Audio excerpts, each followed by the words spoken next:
সিপিআইএমের প্রাক্তন সাধারণ সম্পাদক প্রয়াত সীতারাম ইয়েচুরির প্রয়াণ দিবসে আজ আগরতলায় সিপিআইএম রাজ্য কার্যালয়, জেলা কার্যালয়, মহকুমা কার্যালয় সহ গোটা রাজ্যে সেখানে শ্রদ্ধাঞ্জলি জ্ঞাপন অনুষ্ঠানের আয়োজন করা হয়েছে। সিপিআইএম রাজ্য কার্যালয় দশরথ দেব ভবনে দিন সীতারাম ইয়েচুরির প্রতিকৃতিতে শ্রদ্ধা অর্পণ করা হয়। প্রাক্তন মন্ত্রী রতন ভৌমিক সহ অন্যান্যরা এই পর্বে উপস্থিত ছিলেন। সিপিআইএমের বিভিন্ন স্তরে এদিন এই কর্মসূচিটি পালন করা হয়েছে। আগরতলা পাশাপাশি গোটা রাজ্যে কর্মসূচি সংগঠিত হয়। সেই সঙ্গে স্মরণ সভারও আয়োজন করা হচ্ছে। শ্রদ্ধাঞ্জলি জ্ঞাপনের পাশাপাশি সভার আয়োজন চলছে বিভিন্ন জায়গায়। অনুরূপ সভার আয়োজন চলছে সিপিআইএম ডুকলি মহকুমা কমিটির উদ্যোগেও। সেখানে হলঘরে সভায় উপস্থিত ছিলেন প্রাক্তন সাংসদ শঙ্কর প্রসাদ দত্ত, সিপিআইএম নেতা সমর চক্রবর্তী, নবারুণ দেব, সৃজন দেব, রাজকুমার চৌধুরী, বিপদবন্ধু ঋষি দাস, পঙ্কজ ঘোষ, প্রাক্তন সাংসদ জন্না দাস বৈদ্য সহ অন্যান্যরা। সকলের উপস্থিতিতে এখানে কর্মসূচি সংগঠিত হয়। শুধু ডুকলি আগরতলা নয়, গোটা রাজ্যে দিনটি পালন করা হয়েছে।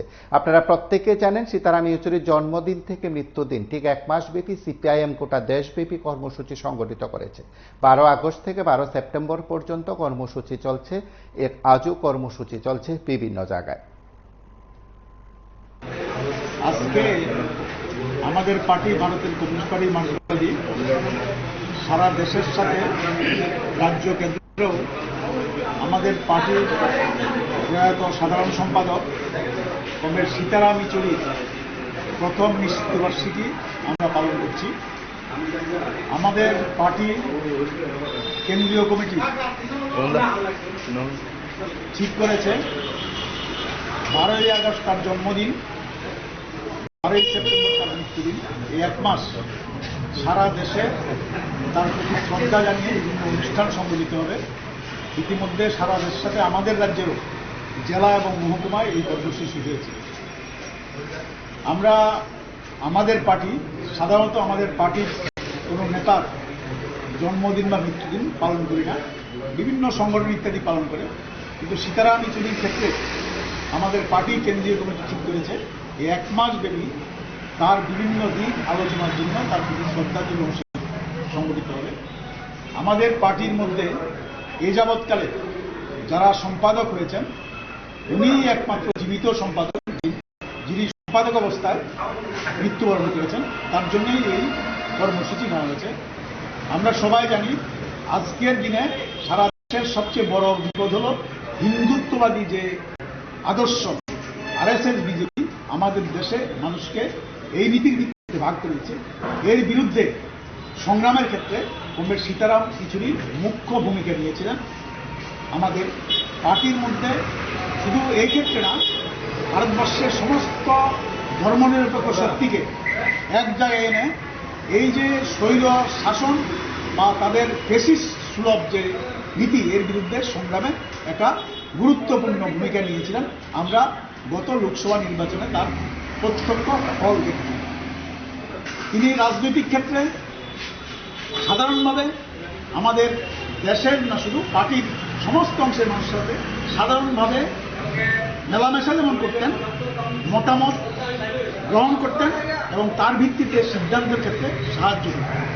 আমরা লক্ষ্য করেছি ছাত্র আন্দোলন থেকে আমাদের দেশে বামপন্থী আন্দোলনকে প্রাসঙ্গিক করা এবং শুধু আমাদের দেশে না, আন্তর্জাতিক ক্ষেত্রেও আমাদের পার্টি, ভারতের কমিউনিস্ট পার্টি মার্ক্সবাদীকে প্রাসঙ্গিক করার ক্ষেত্রে একটা গুরুত্বপূর্ণ ভূমিকা নিয়েছিলেন। তিনি রাজ্যসভায় প্রায় 12 বছর নির্বাচিত প্রতিনিধি ছিলেন। এক্ষেত্রে সংসদীয় ক্ষেত্রেও তিনি ভারতবর্ষের নীতি নির্ধারণের ক্ষেত্রে আমাদের পার্টির যে বক্তব্য, এটা সংসদে এবং বাইরে প্রতিষ্ঠিত করার ক্ষেত্রে একটা গুরুত্বপূর্ণ ভূমিকা নিয়েছে। আজকের দিনে আমরা তাকে হারিয়েছি, এটা স্বাভাবিক। কিন্তু আমাদের শুধু না, ভারতবর্ষের ধর্মনিরপেক্ষ গণতান্ত্রিক যে আন্দোলন, তারও ব্যাপক ক্ষতি হয়েছে এই তার প্রয়াণে। তারপরেও আমরা কমিউনিস্টরা তার যে দেখানো পথ, বিশেষ করে ধর্মনিরপেক্ষতার প্রশ্নে, কমিউনিস্ট আদর্শকে সামনে তুলে দেওয়ার প্রশ্নে এবং ভারতবর্ষে যে ফ্যাসিস্ট সুলভ একটা সরকার পরিচালিত হচ্ছে আরএসএস বিজেপি, তার বিরুদ্ধে লড়াই করার ক্ষেত্রে তার আদর্শকে পাথেয় করে আমরা এগিয়ে যাব। এটাই আজকের মৃত্যু দিনে আমাদের প্রত্যাশা এবং প্রতিজ্ঞা। বিজেপিকে কোণঠাসা করার জন্য সীতারাম ইয়েচুরি তার সারা জীবন সেখানে তার রাজনীতির মধ্য দিয়ে, তার আদর্শগত লেখার মধ্য দিয়ে তুলে ধরার চেষ্টা করেছেন। যদি আজকে এই কাজটা আমাদের যতটুকু সাধ্য আছে, ক্ষমতা আছে, সেটা দিয়ে করতে পারি, তাহলে পরেই সত্যিকারের অর্থে কমরেড সীতারাম ইয়েচুরির প্রতি যথার্থ শ্রদ্ধা আমরা প্রদর্শন করতে পারবো। এই কয়েকটি কথা বলে আমাদের বক্তারা এখানে, গুরুত্বপূর্ণ বক্তারা এখানে আছেন। আমার অন্য কিছু কর্মসূচি আছে বলে আমি একটু আগে কথা বলে ফেলেছি। আপনারা অন্য বক্তাদের বক্তব্য সেখানে শুনবেন আমি আশা করি, এবং সেই দিক থেকে আমাকে অনুমতি দেবেন। আমি আপনাদের থেকে বিদায় দিচ্ছি। 17 সালে যেদিন তিনি পার্লামেন্ট থেকে অবসর নিলেন, আমি দেখেছিলাম, এবং আমাদের পার্টির একটা শৃঙ্খলা আছে, আমাদের পার্টির গণতন্ত্র যেমন আছে, গণতান্ত্রিক কেন্দ্রিকতা আছে, সবকিছু মিলিয়ে আমরা যে যা কিছু করতে পারি না। কিন্তু বিজেপি এবং কংগ্রেস তারা তো এই ধাপতে করে না। তারা বলতেন, ধরেন তুমি গিয়ে বলো না সীতারামকে দিতে, আমরাও দেব। সীতারামকে দ্বিতীয়বার পার্লামেন্টে, রাজ্যসভায় আনার জন্য Congress, BJP, Samajwadi party, RJD, BJP, এমন কোন পার্টি ছিল না, শাসক দলের পার্টি সহ, এনসিপি সহ প্রত্যেকে চাইছিলেন সীতারাম যাতে দ্বিতীয়বার পার্লামেন্টে ফিরে আসে। কিন্তু আমাদের পার্টির নিয়ম সুতরাং সাধারণ সম্পাদক গোটা দেশ এবং বিশ্বের বিভিন্ন পরিস্থিতিতে বিভিন্ন গুরুত্বপূর্ণ কর্মসূচিতে কংগ্রেস সীতারামকে অংশগ্রহণ করতে হতো। কাজে সম্ভব ছিল না পার্টি তার জন্য এত সুযোগ থাকা সত্ত্বেও রাজ্য বইয়ের দশকে কংগ্রেস সীতারামের সহধর্মিনী ইন্দ্রাণী মজুমদার, তিনি আমাদের ইন্ডিয়ান এক্সিকিউটিভ কমিটির মেম্বার ছিলেন, সারা ভারত গণতান্ত্রিক ব্যাংক সমিতি সহ সম্পাদিকা ছিলেন। কাজে সেই সময় থেকে তাদের সাথে পরিচয়, এই পরিচয় নিবিড় হয় যখন আমি 2010 সালে পার্লামেন্টে রাজ্যসভায় নির্বাচিত হই ত্রিপুরা থেকে। তাকে প্রতিটি কাজে আমরা দেখেছি এত সমন্বয় কি করে তিনি তৈরি করতে পারে, সেটা আজও চেষ্টা করেও উপলব্ধির মধ্যে আনতে পারে।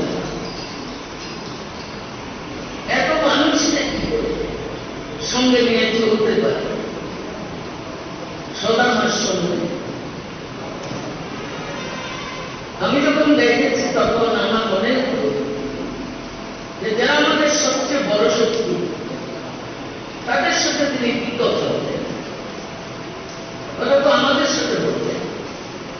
তুমি বলতেন, কেন বলি এটা আজকে তো বলবো না, আরো সময় আছে, ধীরে ধীরে বলবো, ধীরে ধীরে নিজেই বুঝতে পারবে, আমাকে বলতে হবে। দীর্ঘ সময় কোন বক্তা, অনেক বড় বড় পার্লামেন্টারিয়ান পার্লামেন্টে ছিলেন। আমি যখন গেছি তখন দ্বিতীয় ইউপিএ সরকার ক্ষমতা, আর বিজেপির অপোজিশন। তখনও দেখেছি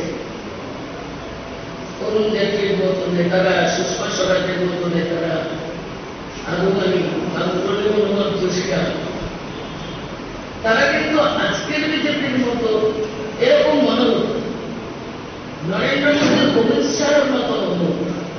পার্লামেন্টে তারা থাকতো, তারা কথা বলত, বিরোধীরা কথা বলতেন, সরকার পক্ষ কথা বলতেন। কাজে এই যে সমন্বয় সাধন, সেটা অভূতপূর্ব ছিল। এটা পার্লামেন্টারি একটা নব্য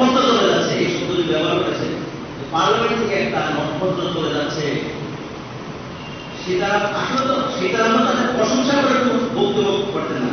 তাদের এই সমস্ত যে জনবিরোধী কাজ, শ্রমিক বিরোধী, কৃষক বিরোধী, এই সমস্ত বিষয়ের ভিতরে থেকে তুলে ধরতেন। তারপর বলছে পার্লামেন্টে একটা নক্ষত্র করে যাচ্ছে এবং বলেছেন যে আমরা বড় ধরে বলছি সিপিআইএম জেনারেল সেক্রেটারি হলো পার্টির সেক্রেটারি, যে জেনারেল সেক্রেটারি হলো উনি তো একা কোনো সিদ্ধান্ত নিতে পারবেন না, ওনাদের পার্টিতে সেই ধরনের সিদ্ধান্ত হয়, সেভাবে সবকিছু করা হয়। তবুও তারপরেও অন্যকে বলছে, তবুও আমি পার্লামেন্টের পক্ষ থেকে বলছি, 144 কোটি মানুষের পক্ষ থেকে বলছি, এই সীতারাম ইয়েচুরিকে যেন আমার পার্লামেন্টে পাঠানো হয়। যদিও সিপিআইএম 2 টার্মের বেশি কাউকে পাঠায় না, তারপরেও বলছে তাকে পাঠানো হয়, কিন্তু সীতারাম তো ওয়েস্ট বেঙ্গল থেকে নির্বাচিত হয়ে গিয়েছিলেন, কি করে যাবেন? তখন আমাদের কোনো এমএলএ নেই। সেখানেও বলেছে কোনো দুর্বি, যদি সিপিআইএম রাজি থাকে তাহলে আমাদের বিজেপি শাসিত কোনো রাজ্য থেকে আমরা ওনাকে পার্লামেন্টে পাঠাতে পারি, এমন কথা পর্যন্ত বলেছে। এই হচ্ছে সীতারাম ইয়েচুরি। কিভাবে এখানে আস্থা অর্জন করেছিল সমস্ত অংশের মানুষ, রাজনৈতিক দল, পার্লামেন্টের দল, সব জায়গাতে এই কথা সেখানে করেছিলেন। কারণ তার যে জনগণের স্বার্থে তার যে ভূমিকা, তার যে দেশপ্রেম, এই যে বিষয়গুলি সেখানে আমরা দেখেছি। সাংসদ হিসাবেও তার একটা বিরাট অবদান সেখানে আছে। আপনারা জানেন সীতারাম ইয়েচুরি তারপরে আমরা জনসভা করেছি দিল্লিতেও, সমস্ত রাজনৈতিক দলগুলিকে নিয়ে একটা সভা হয়েছিল। সব দল এসেছিল সেখানে, ডিএমকে, কংগ্রেস, এনসিপি, একমাত্র এই তৃণমূল কংগ্রেস সবাই সেখানে এসেছিল এবং সবাই বলেছে যে এই যে সীতারাম ইয়েচুরি প্রশংসা করেছে তারা, এবং তারা সবাই বলেছে সীতারাম ইয়েচুরি না থাকলে ইন্ডিয়া ব্লক তৈরি হবে। গত লোকসভা নির্বাচন আগে সমস্ত রাজনৈতিক ধর্মনিরপেক্ষ গণতান্ত্রিক এই দলগুলিকে নিয়ে যে জোট হয়েছিল, ইন্ডিয়া ব্লক আমরা তাকে বলি, বলছে সীতারাম ইয়েচুরি না থাকলে সম্ভব না, এটা বলেছে তারা। কাজে আমরা সীতারামকে আশাকে পাবো না, কিন্তু এই ধরনের যে নেতা যারা ধর্মনিরপেক্ষতার জন্য, আদর্শের জন্য যে লড়াই করে গেছে, এটা সিট হিসেবে আমাদের সামনে থাকবে। এই কথা তারা বারে বারে কথাগুলি বলবার চেষ্টা করেছে সব দলের। আপনারা শুনলেন সেখানে সীতারাম ইয়েচুরির প্রয়াণ দিবসে শ্রদ্ধাঞ্জলি জ্ঞাপন অনুষ্ঠান কিংবা সভায় সিপিআইএম নেতৃত্বের বক্তব্য।